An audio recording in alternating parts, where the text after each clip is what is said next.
Star Wars Jedi Survivor came out Friday, April 28th, and I was able to beat the game Tuesday, May 2nd. I completed the game on the hardest difficulty, Jedi Grandmaster, and let me say, the only other game that vexed me, frustrated me, and angered me to this level is Elden Ring.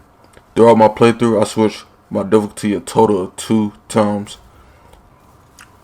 But before I share my pain, let me just say this will be a spoiler-free video, meaning while I will be talking about some characters throughout the story, I will not reference their involvement, their motives, or the point in the story they appear. Neither will I reference when you get specific abilities, only the abilities themselves.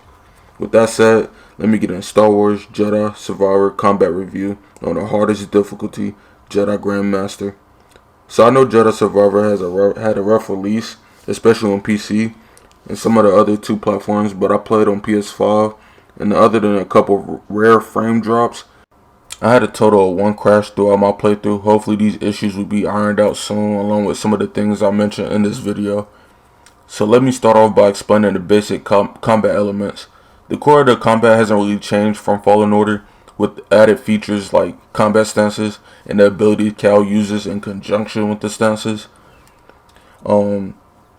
Throughout the game, Cal has 5 combat stances and 2 at any given time in gameplay, except for like in scripted sequences.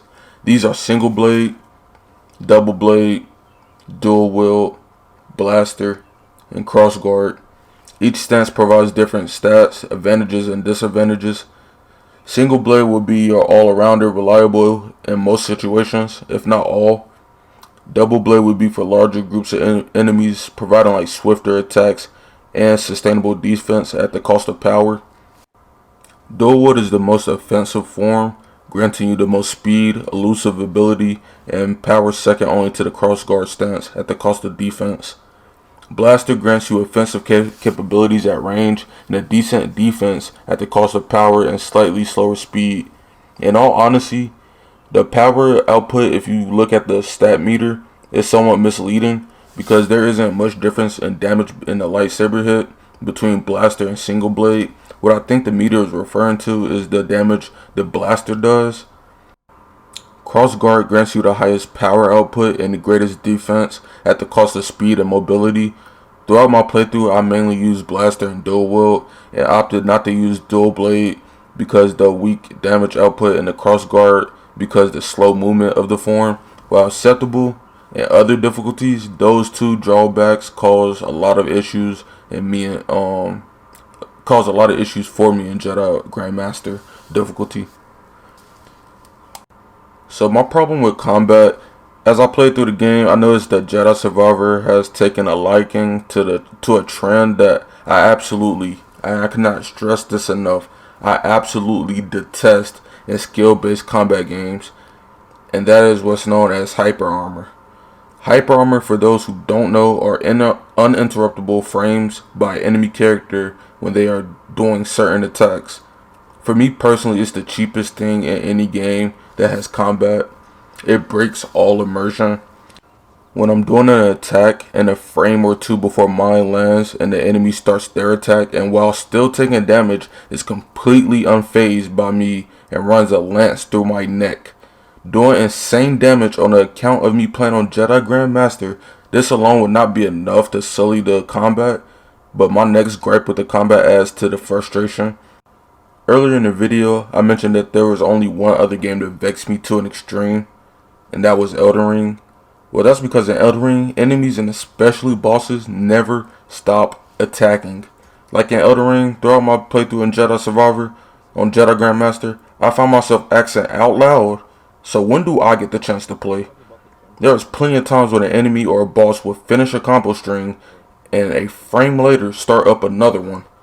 This coupled with the hyper armor issue makes it really hard to attack or defend for that matter, because anything less than a parry eats your block meter. Speaking on parrying, at times it can feel so RNG. I found myself late game just holding block and taking a chance on luck for a parry. You would think to say, well, you should just dodge. Well, thanks for that great idea. I had the same one. Unfortunately, most enemies and bosses have 1 or more attacks that let them slide around the ground like I'm watching Blades of Glory. Whenever I try to get some distance, they proceed to run another lance through my chest. These issues were somewhat tolerable on Elden Ring because they give you invincibility frames on your dodges. For those who don't know, invincibility frames are frames where you or the enemy can't take damage for a frame or more due to a certain movement. Jedi Survivor has no such mechanic, outside of the perfect dodge ability, which requires you to stop all movement, and in itself is inconsistent at times. And stopping all movement is rarely a good idea, especially on Jedi Grandmaster, considering that most of the enemy encounters you're going to be in are extended gank fights, which will leave you surrounded in a nanosecond if you don't keep on the move. Well, then you might think, well, why don't you incorporate force abilities in your combat? Well, Jedi Survivor hasn't really changed that much in that aspect since Fallen Order. Like I said, most of your encounters will have you been jumped, so base or minor force abilities won't have that much effect. The much more powerful force powers eat through too much force meter for it to be effective against prolonged fights you'll be in. Another issue I have with enemies in this game is that some moves aren't telegraphed well enough to either be able to tell the difference between another move, or it's too fast to be able to reasonably react to the move. This just grants the enemy with free damage and costs you health stems. Those are major gripes with the combat system. Other than that, combat still feels really smooth. Like, it's pretty damn good. I was originally gonna talk about multiple boss fights, but I'll chop it down to the two that made me give in and change my difficulty after much suffering. Those two bosses are Ravis and the spawn of Ogdo Bogdo. If you've been following the game, you may know that the Ogdo Bogdo enemy from the first game has an offspring, and it has the Jedi Survivor community in shambles due to its ability to one-shot from almost any health range. Actually, I lied. I changed my difficulty one more time, which is a total of 3. And that was from when my game crashed. I just had spent 3 hours doing a fracture endurance echo test, which pits you against 150 enemies that spawn in frequent waves. While the enemies are weak, their numbers and constant pressure and antics make it difficult. I eventually beat it, and as soon as I loaded back into the area, my game crashed, and when I got back, I said fuck it and just put it on story mode and did it again. My third time changing my difficulty was against Ravis. Ravis has 2 phases. His first phase is relatively simple. With a few tries, I was able to do it in no damage or only using 1 stem. First phase consists of a small reach-in, slow AoE attack that can be blocked, parried, or dodged. It's best to parry and try to drain some of his block meter. If you miss the first parry, you should probably just dodge out of the attack's range. His second attack can be block or parry and is a long-ranged weapon throw followed by a quick second throw. Both throws can be blocked without much risk, but parrying is easy once you get the timing on it right, and it drains his block meter again. He also has a slam unblockable and a long-range weapon throw unblockable. He is also equipped with 2 wrist blasters and missiles that will keep you pinned down if you do not stay on the move or move in time.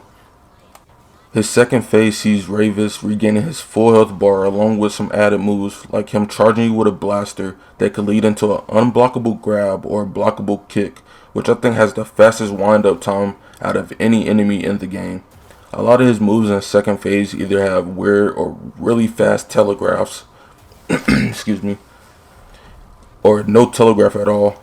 He also adds a new unblockable and blockable AoE that are in functionality the same but have greater reach over the battlefield, covering almost all of the arena. And this attack lasts for a while and can potentially string into another attack. The telegraph for this is really fast, and blocking will guarantee the alt deletion of your block meter. So you have to either bank on a small parry window you have, or just try to dodge, which is damn near impossible. I attempted this fight for over 3 hours, and finally, one too many repeated voice lines later, one too many frame denials later, one too many deaths later, I changed the difficulty from Jedi Grandmaster to Jedi Master, the second hardest difficulty. And let me tell you, it is night and the brightest day between the two. It is so mind-numbingly easy. The parry windows are huge. and you basically just have to hold block and tap it at any time to get it, and and that shit eats the block meter so fast. It's really easy, but devoid of any type of challenge for me personally. But I found that it was honestly the only way to enjoy playing the game. After I beat Ravis, I proceeded to play the rest of the game in Jedi Master only, switching back to Jedi Grandmaster for boss fights to see if I could beat them at the hardest difficulty. And I was able to beat them. All in all, Star Wars Jedi Survivor is a great game with many great moments and a great story. It just falls short in some areas. With enough care from Respawn, could make this game even better. If you want to see me critique every major boss fight, let me know in the comments and press the like button, subscription, and notification button.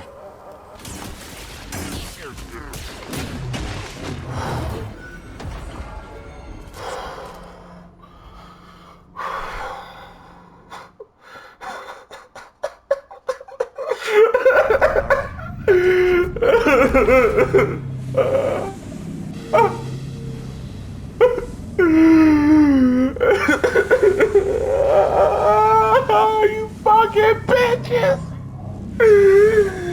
I did it! I finally did it! I finally did it! Why? Respawn! Why the fuck did you make this so hard on Jedi? Bro, that took me hours! Just hours! I've never been denied so much frame data in my life. Oh my god, it took me hours.